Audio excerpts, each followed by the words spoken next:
Специјалната обвинителка Катица Јанева со приватна тужба против Боки 13 за тоа што без нејзино знаење снимал и фотографирал.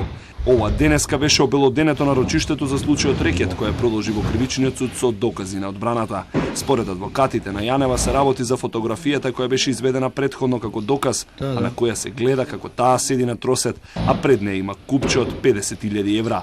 Тужбата е поднесена уште во март, односно по изведувањето на доказот пред судот, а адвокатите велат дека на овој начин ќе го дискредитира доказот со кој обвинителката Вилма Русковска се обидува да докаже дека Јанева земала Рекет. Начинот на дискредитирање на целиот предмет преку поднесување на оваа приватна кривична тужба, всушност самиот јавен обвинител се дискредитирал, го дискредитираше целиот предмет без да спроведе било каков друг дополнителен доказ во врска со таа фотографија со која што цени дека има некои парични средства пред Катица Јанева. Нема никаков доказ дека се тоа парични средства, нема никакво вештачење, нема никаков чин на предавање и земање.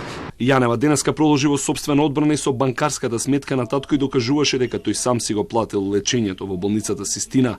За последен доказ ги остави одлуките поврзани со пасошот на бизнисменот Орце Камчев. Адвокатите беа незадоволни бидејќи судиката Васка Николовска Масеска не им ја прифати долгата листа на сведоци и докази, а изостана и вештачењето на мобилниот телефон, доказ кој треба да расчисти многу дилеми. Ние не ги понудивме во почетокот на постапката затоа што сметавме дека тоа ќе произлезе од вештачењето на мобилниот телефон, а мобилниот телефон ни е побаран уште во фаза на истрага да се вештачи. И знаете како бевме одбиени. Беше прашано како вака, ајде да не се изразам, беше прашано обвинителката вистина ли е дека вие сте го извештачиле мобилниот телефон од ноември до април, и обвинителката рече да. И снимката која протече на интернет и на која се слуша како Камчев го зборува Зоран Милевски Кичевскиот нема да се разгледува како доказ.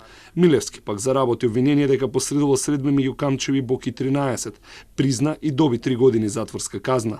Беше најавен како сведок, па симнат од листата од обвинителката Вилма Русковска.